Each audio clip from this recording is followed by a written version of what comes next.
All right, Shalom. First and foremost, I want to give all praises, honor, and glory due to Yahweh, Bahasham, Yahweh Shai, Wahara Kakwadash. Double honors to the apostles and the elders at Great Millstone. And peace and salutations to the hopeful elect out here toiling in his truth. I'm Bathaka Moth, GMS Dallas. And I'm just coming back at you with a quick hit lesson, man. Just going into the fact that the color of the Lord matters, man. You know what I'm saying? You got a lot of people confused out here in the Christian community. You know, you got a lot of Jake in Catholicism and in the Catholic Church and Christianity, which stems from the Catholic Church. You know, you got a lot of Jake in the religious sect, caught up in the religious sect of Esau, man. These Edomites, you self-proclaimed so-called white people, man. You know what I'm saying? And when I say Jake or the Israelites, I'm talking about you so-called Negroes, Latinos, and Native Americans, and of course the scattered Israelites that may look like the other nations, man. You know what I'm saying? You make up the true biblical people of Yahweh Bashem Yahweh Shai, which Yahweh is the name of the Heavenly Father who sits on the throne in the heavens, which the world ignorantly refers to as God, and Yahweh Shai is the name of his only begotten Son, whom the world ignorantly refers to as Jesus Christ, man. You are their chosen people, man. And, you know, because of Esau's religious sect and his lies and deception by way of him being in rulership and power, you know, since the Renaissance era, you know, in the latter 1300s going into the 1400s, you know what I'm saying? This devil, which Renaissance means rebirth, you know, rebirth of what? The white rule, the white rulership, man, white supremacy. You know what I'm saying? So this, and it goes into that in Revelations, the 20th chapter. And because of these things, you know, this devil being in rulership, iconoclasm, you know, the changing of the images, you know, Xing out the true depictions, the true images, and you know, painting their images. And I think it goes into that in the Apocrypha in 1 Maccabees 3 and 48, how he went into the book of the law and sought to paint his images, man. And that's why these people are looked at as you know, saintly and you know, no one feels like they can do any wrong. And, you know, just all of these different things, you know, his word, everybody clings to the things that he says and wants to be like him, man, because he's in his rulership. He's in his heaven, his power, his kingdom. So, but because of that, we have lies and deception in the earth, because Revelation 20 goes into that, how he was let loose to deceive the nations, you know, once again, you know, and that's basically what happened, man. And one of the major deceptions is changing the likeness and image and doctrine of the Messiah, man. What the Messiah actually taught, you know, what he looked like, his countenance and his image, everything. You know, they changed everything, man. You know what I'm saying? So by way of the Renaissance, man, that Renaissance period. And you know, so the religious sect will try to have you think that it doesn't matter what he looks like, man, which that's a farce and a lie, could not be far from the truth, man. You know what I'm saying? Because these people are gonna come to find out that the Lord has a chosen nation of people. And most people know that, but they don't know who those people are, man. You know what I'm saying? The Negroes, Latinos, and Native Americans are the chosen people of the Most High, man. So his depiction matters, man, because it's going to tell you who his people are. Because when you read in Matthew, the 1st chapter in verse 21, it says, and she shall bring forth a child, and his name shall be called Yahweh Shai, and he will save his people, possessive pronoun, from their sins. Another possessive pronoun, man. You know what I'm saying? So he's going to save his people from their sins. So we have to find out who his people are.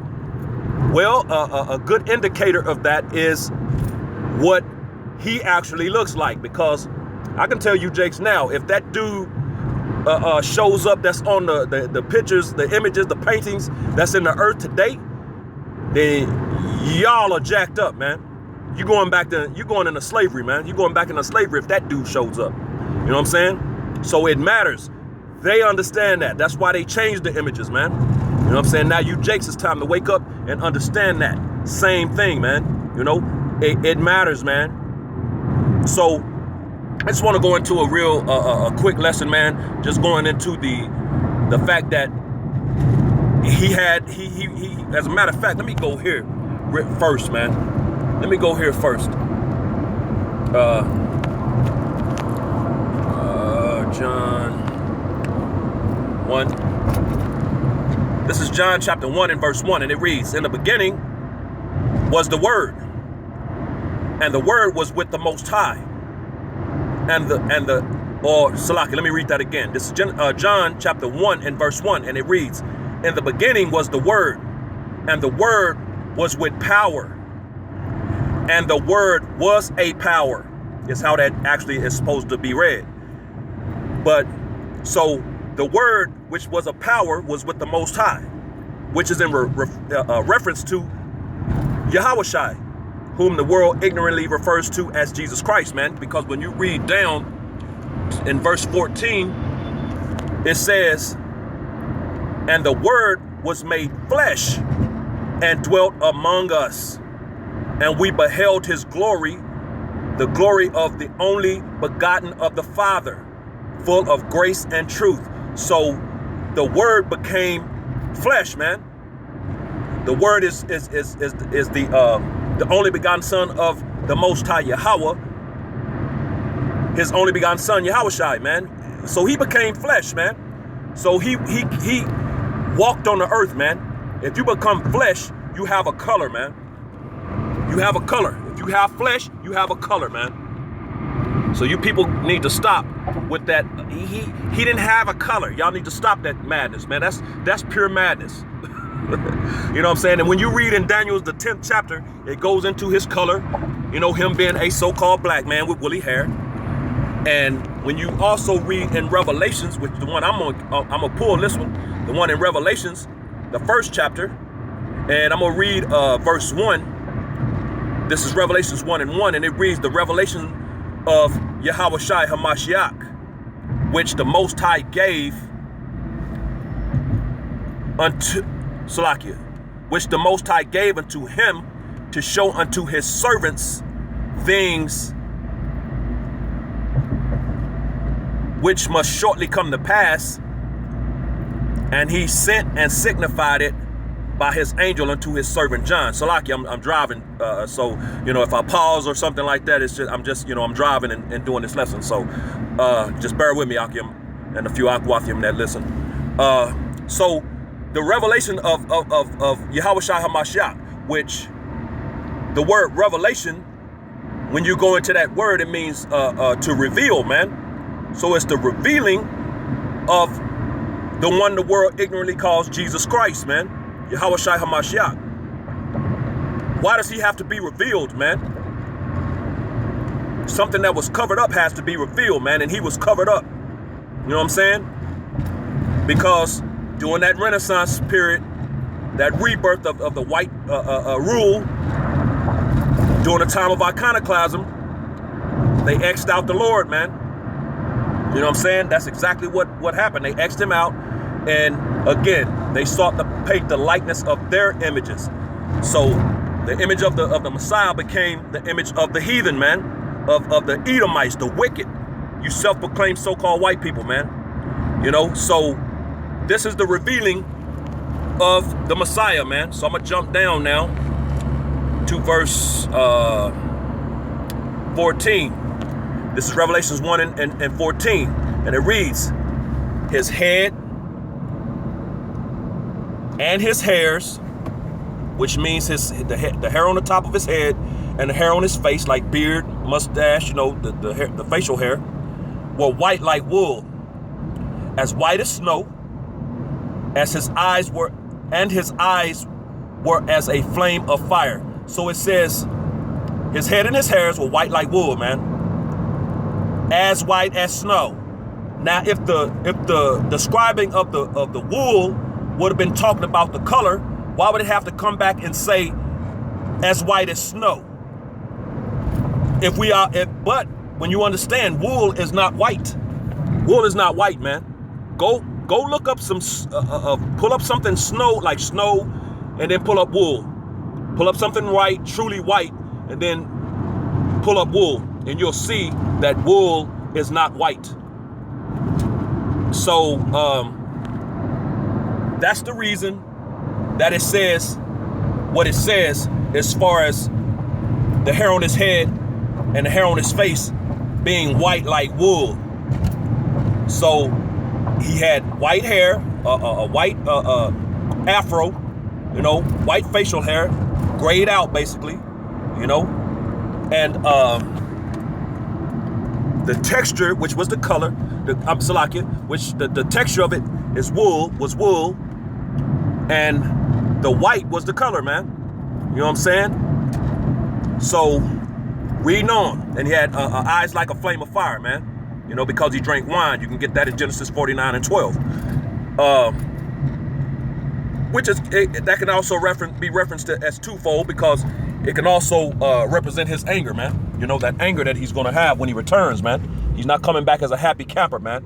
He came as a lamb, and look what you did to him. He's coming back as a lion, man. And he's going to be ready to roar and devour, man, as a lion would, an angry lion would.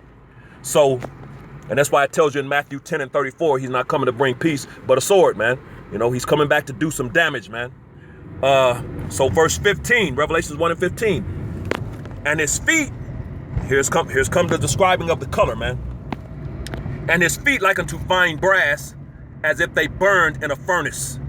And his voice as the sound of many waters, because he had a very powerful voice. But it says his feet, which anybody knows that if your feet, whatever the color your feet are, is the color the rest of your body is going to be. So John was bowed down, so he saw the feet, man. So he described Yahushua's feet as being unto brass, which we already know brass is a derivative of brown.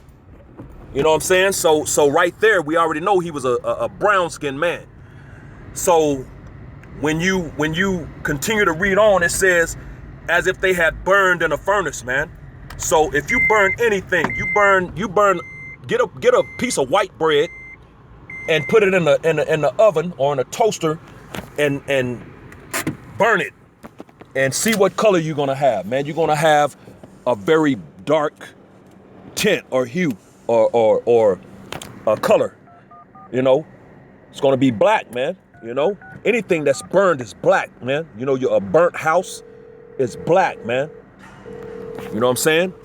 So he was a dark-skinned man with woolly hair, man. So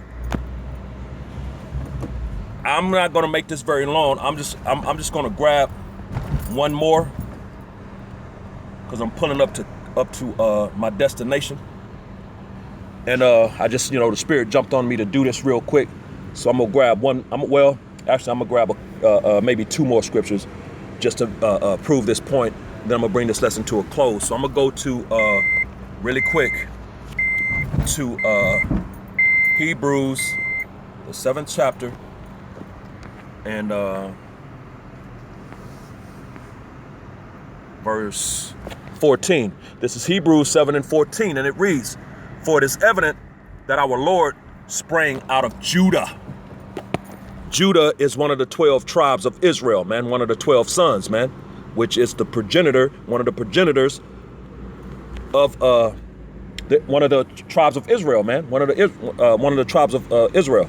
So it says, "For it is evident that our Lord," which we know who the Lord is, "sprang out of Judah." And when you go into that word "sprang," it's going into offspring, man, children.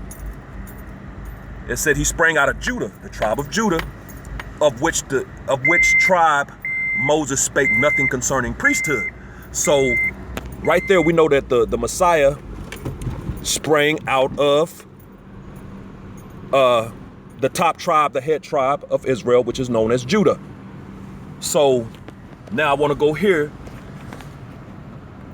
just to solidify the point. Let's find out what color Judah was. This is Jeremiah chapter 14 and verse 2. And it reads, Judah mourneth.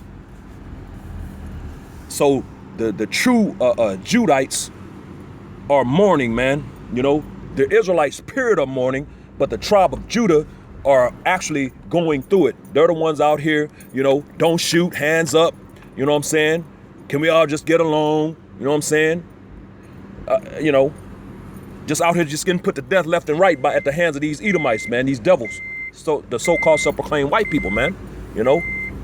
So it says Judah mourneth, man. They're the ones marching, you know what I'm saying? You know, black, what's that crap? That black crap, man, which we don't condone that. We're not a part of that. We're not affiliated in any way with anything black, man. You know what I'm saying? So, Black Lives Matter and just none of that madness, man. We're not with it. We don't get down with none of that, man. So, but it says Judah mourneth, and the gates thereof languish, which that means we have no leadership, man. They have no leadership. They are black unto the ground, and the cry of Jerusalem is gone up because, you know, the Most High is hearing them, man. The Most High sees what's going on with his people, man, you know, and by way of the elect and the 1/3, you know, the nation of Israel has a chance. You know what I'm saying? They're going to make it out of here by way of the remnant, man, you know, because the remnant is returning. The Most High is going to save them. And then the 2/3 that which are not going to make it, you know what I'm saying? The Most High going to serve them up to this devil, you know, who is his sword, you know, pursuant to Psalms 13. And I believe it's, or is it 17 and 13, Salakia? I believe it's Psalm 17 and 13, if I'm not mistaken, you know. But Esau is the Most High's sword. He gonna serve them up to that, and they gonna get put to death, man, as a punishment for being wicked. But then they're gonna come back into the kingdom by way of the elect and 1/3, and bringing to pass Romans 11 and 26, man. You know, and all Israel shall be saved. But they at this period in time, they don't have any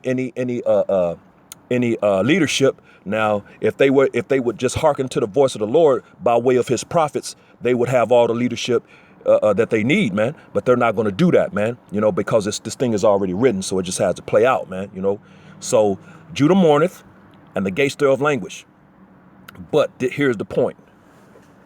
They are black unto the ground, and the cry of Jerusalem is gone up. So what's up, brother? Shalom. I'll be up in a sec.